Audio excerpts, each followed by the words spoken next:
All right, my name is Lucian Mirra, and we're going to talk today about pulmonary embolisms. And in this presentation, our goal is to first understand the basic pathophysiology and presentation of pulmonary emboli. We're also going to describe differential diagnoses, and we're going to apply some treatment measures to patients suspected of suffering from PE. So just to give a little statistical context prior to getting into this today, 900,000 Americans are diagnosed with DVT or pulmonary embolism annually, and of those, 100,000 will die. It's the third leading cause of cardiac death in the United States, and sudden death is the first symptom in 25% of cases. And of those who get a PE, about one-third will have a recurrence within 10 years. And just to personalize this a little bit, the reason why I'm so passionate about presenting about this topic is that I am actually a PE survivor myself. So some of this will be a little bit anecdotal as well in terms of what I experienced while I suffered from a PE. So just a very brief anatomy and physiology review.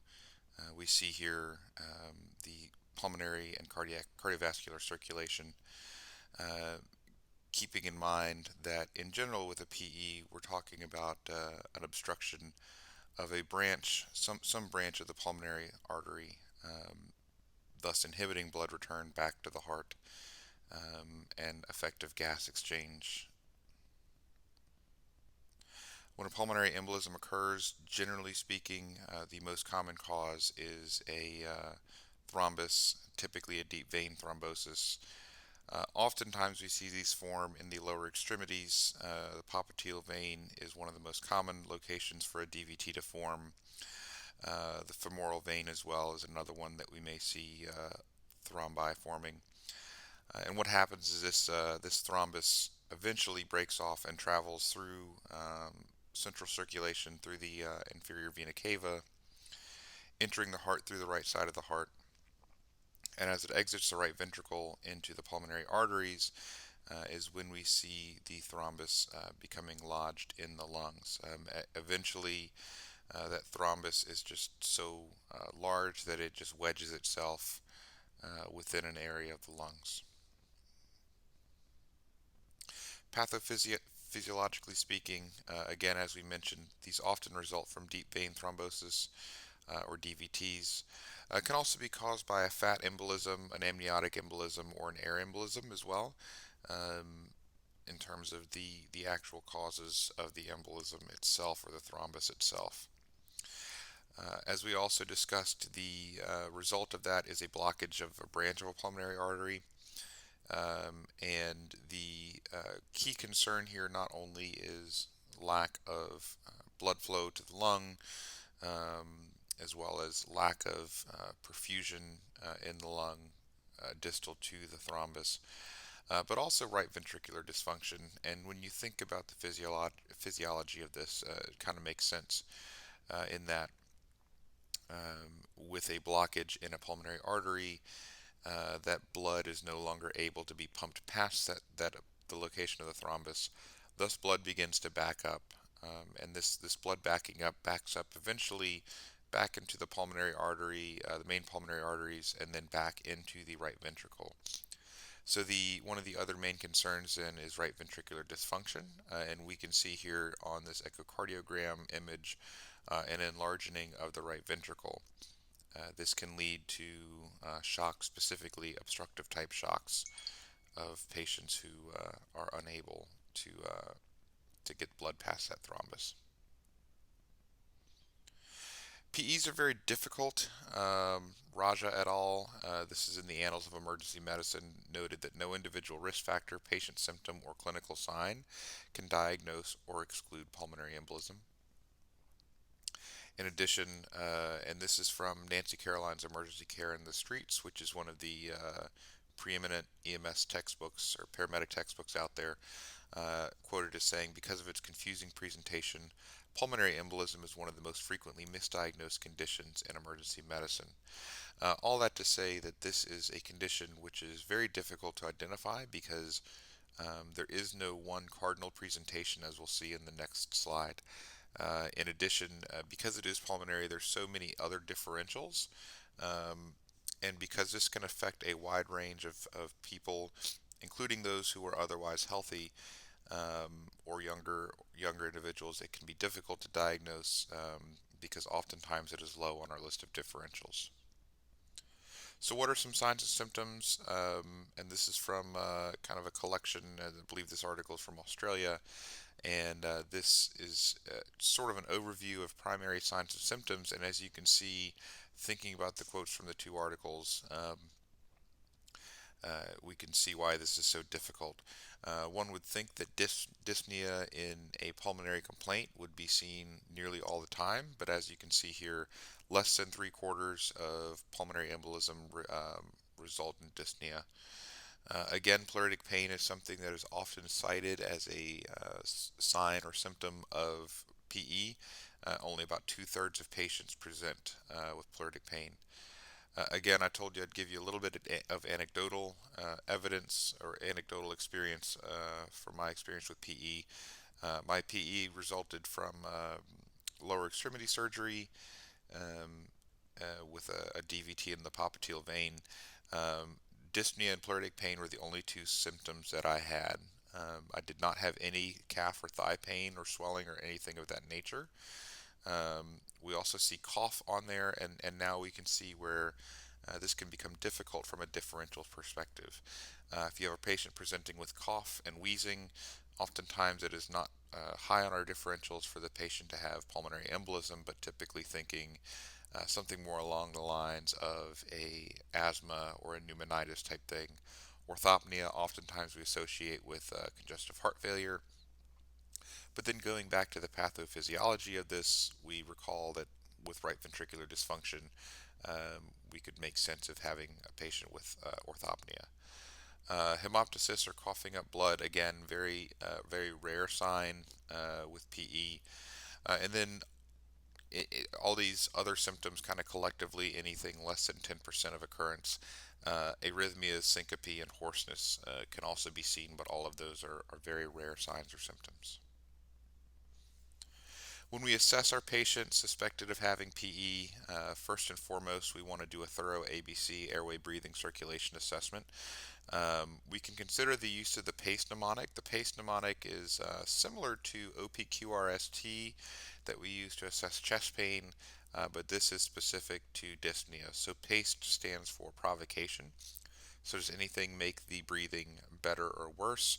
Is it increased dyspnea on exertion? Or does the patient have orthopnea? Anything like that? Any associated chest pain, specifically thinking pleuritic pain, asking questions like, does it hurt more to breathe or take a deep inspiration, hurt more to cough, things like that. Sputum production, is a patient coughing anything up? If so, what is it? Is it something that looks to be more of an infectious type sputum, thinking the yellow, greens, and browns, or is a patient having hemoptysis, coughing up blood?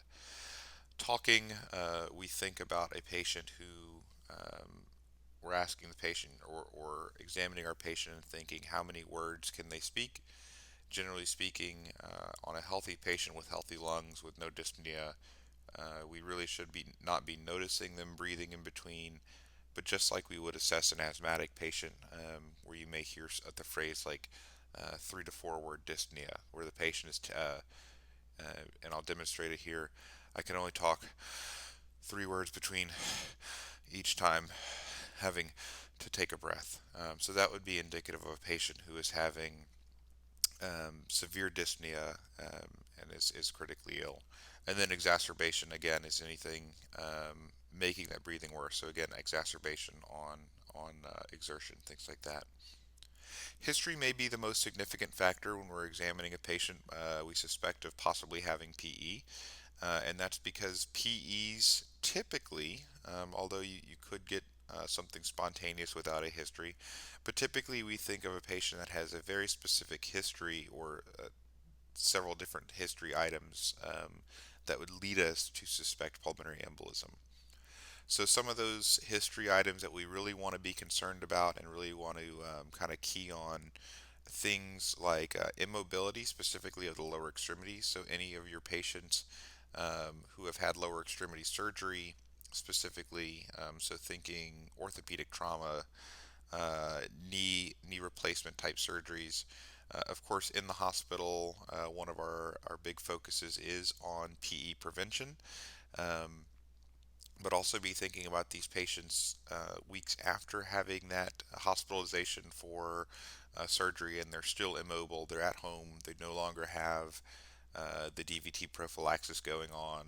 Um, Also, just a patient who is generally immobile, so that may not be from a surgery or trauma, but a patient who is bedbound for another reason that may be due to extended illness, morbid obesity, something like that, generally not able to move their legs and getting up and move around. Immobility, also thinking of patients who have been traveling. So, a patient who recently disembarked from, say, a 14-hour flight, um, who only got up once or something like that during that flight, would be at increased risk. Any patient who is maintaining a similar position of their legs. And if any of you have been on any long haul flights, you'll probably remember seeing a lot of airlines now are even including in their onboard magazines and things like that suggestions of doing lower leg exercises and what you can do in your seat to help prevent possibility of DVT. Other history items, any patient that is hypercoagulable, so any real coagulopathy going on, um, to be concerned about. Any patient taking a medication that could make them hypercoagulable. A big risk factor, of course, is oral contraceptives in the female population can lead to an increased risk of a thrombus.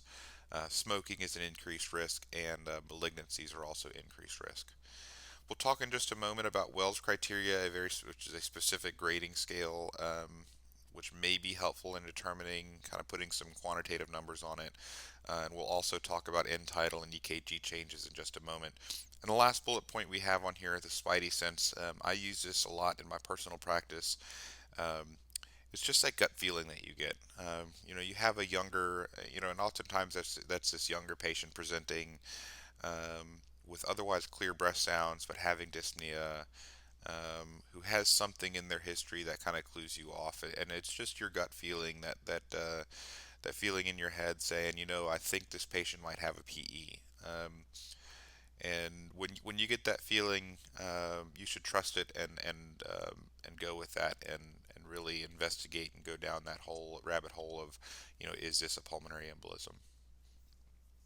So we'll talk a little bit about Wells criteria. This was published back in 2001. It is still somewhat used, although not 100% reliable. Really, this is just a grading scale of probability or risk of pulmonary embolism. So you could see here graded on points, if you will, or scored, and then the probability there at the bottom, just stratified low, medium, high risk for pulmonary embolism.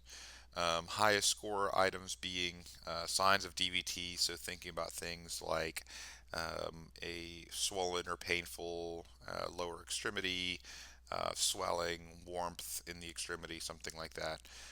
Signs consistent with PE, again, very broad thing, but specifically dyspnea, um, any of those signs that we talked about on the previous slide.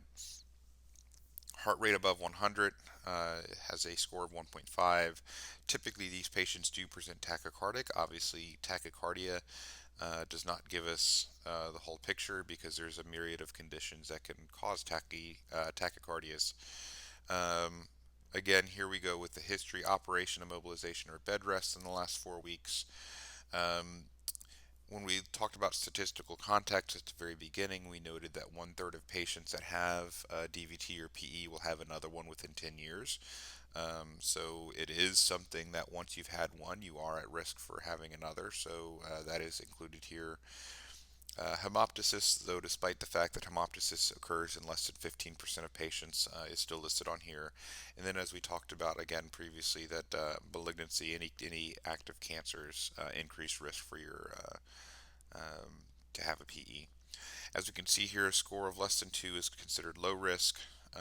A score of 2 to 6 is considered medium risk, and a score above 6 is considered high risk for pulmonary embolism. End-tidal carbon dioxide, a tool that we should be using at the bedside, whether pre-hospital or in-hospital provider. Um, Briefly about why this is important. Pulmonary embolism does lead to ventilation perfusion mismatch, or VQ mismatch as we call it. Um, Considering with our pulmonary embolism patient that typically ventilation itself, ventilation being the movement of air in and out of the lungs, is typically unaffected. So unlike an asthmatic or a COPD patient where we have bronchoconstriction and we have reduced ventilation, we have reduced air movement in or in most cases out of the lungs. Unless there's a comorbid condition, oftentimes in PE we do not have a decrease in ventilation. In fact, a lot of these patients will note that they're tachypnic, and so we could actually have an increased rate of ventilation, but in general, ventilation not affected or even increased. What we do see is a decrease in perfusion, again because of the thrombus in the pulmonary branch of a pulmonary artery, thus leading to decreased blood flow. And because of this, we see in turn, we see a decrease in perfusion. Thus, we get this mismatch between ventilation and perfusion. This also leads to increased dead space ventilation. So, dead space ventilation simply being uh, ventilation in a non-perfused area of the lung. We typically think a lot of dead space ventilation with ventilation and breathing that involves the trachea. Obviously, no gas exchange is occurring there until we get down to the alveolar level. Um, but really, dead space ventilation in this case can be inclusive of any breathing, any ventilation that is not being perfused. So, thus, a lot of this tidal volume that the patient is breathing in, which may be an increased tidal volume from normal, is not getting oxygenation because of a lack of perfusion. So, we have a lot of dead space ventilation going on. The result of all this is low end tidal values, and that's specifically due to the decreased gas exchange. So in this study, using bedside end tidal capnography as a screening tool, the quote to pull out from this: a normal or high end tidal CO2 value has a high negative predictive value in excluding PE. So we know that there's any number of conditions that can lead to a low end tidal CO2, an end tidal of less than 35 millimeters of mercury. But what this is basically saying is if you have a patient who has dyspnea, you're suspective, or PE is in your list of differentials to think about, and you put them on, you put the end tidal on them, and it's normal or high, you can almost guarantee to exclude. Of course, there's no never in medicine, but very high negative predictive value. That is, if they have a normal or a high end tidal, likely not PE. Again, just because they have a low end tidal definitely does not indicate PE itself, but the normal or high end tidal can exclude PE, or a good way to exclude PE from your list of differentials. Another pattern or sign that you may see or at least have heard of anecdotally is the S1Q3T3 pattern, as noticed on a 12 lead EKG. This may indicate some right ventricular dysfunction. You may also see a right bundle branch pattern, a right ventricular strain pattern, or even right ventricular hypertrophy with this, but specifically S1Q3T3, an enlarging of the S wave in lead 1. As we see here, when we look at lead 1, we see this S wave that goes below the isoelectric line. And then looking at a Q wave here present in lead 3, and then a inverted T wave present in lead 3 as well. One thing to note here that you're really only going to see this pattern some of the time. It does not have neither very sensitive nor specific for PE, likely only to see it in massive PE or in instances where you already have right ventricular dysfunction. In other words, seeing this, we're a little bit behind the 8 ball as is, or that PE is quite massive. So treating PE, just some basics. Obviously, supportive ABC. We should be highly considering oxygenation on the patient. whether that's nasal cannula or even considering the need for something more, either more oxygen or with a non-rebreather mask, or considering a bag valve mask if the patient is not ventilating effectively. Considering large bore IV access for a couple reasons. First of all, we should be considering and treating for shock, specifically in this case obstructive shock. So thinking about whether or not this patient needs fluid, especially if they're becoming hypotensive due to right ventricular dysfunction. But also thinking and looking down here at our imaging, knowing that this patient will likely get a CTA, and just talking to our CT friends, they generally prefer like an 18 gauge IV for that. Believe it can be done with a 20, but if we can get good early large bore IV access, that's always a plus. Early recognition of possible PE is obviously important, so being highly suspective of PE in a patient with a history that would be consistent with PE, especially and is presenting with dyspnea. If it's on your list of differentials, we should really investigate it pretty quickly. As we spoke about, considering shock treatment, so we should be doing that with oxygenation and considering fluid if our patient is hypotensive. Making sure we rule out any other conditions, thinking about the use of end-tidal capnography, and then a 12-lead EKG, especially in our patients who present with chest pain, obviously listening to lung sounds. Interestingly, people presenting with PE generally will present with clear lung sounds. Um, would be a good way, although we do see a small subset of patients with PE with something like wheezing, and we see that more often, obviously, in patients who have an underlying obstructive pulmonary process, such as asthma. A D-dimer blood test will tell us whether or not there are clots in the body. It does not specifically tell us where or how many or to the extent. It is more of a yes-no type test. So there is some value, although the CTA will actually show you the imaging of the PE itself. So thinking about the treatment of pulmonary embolism, besides what we've discussed in terms of basic management, early anticoagulation has been shown to decrease mortality, specifically with low molecular weight heparin. Lovenox is generally the drug of choice here. And really, realistically, this can be instituted prior to confirmation, especially in our high-risk patients. So, that patient that presents has a good, compelling history, who has dyspnea, who has you put the end title on them and it's low. Their O2 sats demonstrate hypoxemia. We can quickly rule out other similar conditions such as asthma exacerbation by listening to lung sounds. Can rule out acute coronary processes doing a quick 12 lead. Really, at that point, we can pull the trigger on Lovenox. Pretty low risk, especially initially, and could go ahead and give that prior to either our D-dimer or our CTA coming back. That way, our patient has increased risk of survival, and several studies have shown this. Our longer term management, at least in the in-hospital course, really focusing on right ventricular function, so thinking about doing serial cardiac echoes and ensuring that we don't have any enlargement there on echo, and then the resolution of clots. So generally repeat doses of Lovenox during the hospital course. Medium to long-term management of the patient, especially post-discharge from the hospital, thinking about anticoagulation to continue to resolve the clots and prevent any in the short, medium, or long-term reformation of clots. This can be accomplished, you know, in this day and age now, a choice kind of between Coumadin and the direct oral anticoagulants such as apixaban or rivaroxaban. Um, and that's really a decision based on the patient itself. What their history is, what their compliance is going to be.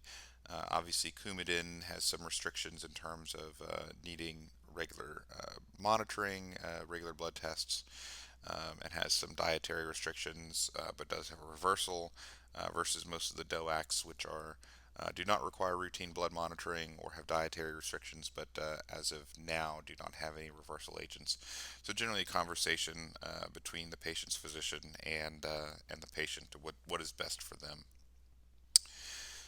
Last thing we'll talk about is if that patient does go into cardiac arrest, especially with a massive PE, is obviously a risk of cardiac arrest. Um, so just like any arrest, obviously immediate CPR is indicated, delivering high quality compressions, along with appropriate ventilations, being careful not to overventilate or hyperventilate the patient at all.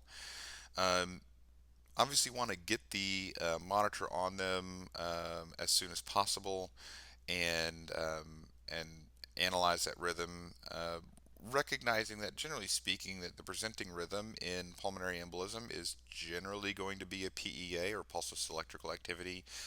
If it is PEA, obviously not appropriate to defibrillate that. Um, and as we recall from ACLS courses, a pulmonary thrombus is one of our H's and T's that we're thinking about specifically with PEA. So your patient that arrests, if you're a pre-hospital provider with a presenting rhythm of PEA, again, be thinking about could this be a PE? In hospital, hopefully, we have constant monitoring on them. But if we're thinking that PE is a possibility, several studies have shown the benefit and efficacy of TPA being used. So the PIA-PET study, published by Sharifi et al., relatively recent, showed getting ROSC within 2 to 15 minutes after TPA in 22 out of 23 patients, and of those, the vast majority, 20 of the patients that were involved in this study, were still alive at follow-up. So, in addition, no recurrent VTEs noted during these, and no bleeding occurring. So, very good study, although very small scale, that would indicate that TPA is a reasonable um, consideration for the patient with a high suspicion or known PE that does go into cardiac arrest. So just something to think about there. So that's all I have for you today. We thank you so much for watching. My email is there on the screen if you have any questions, or would like any of the reference materials we used in this presentation. And we hope you'll check out some of our other videos. So thanks and have a great day.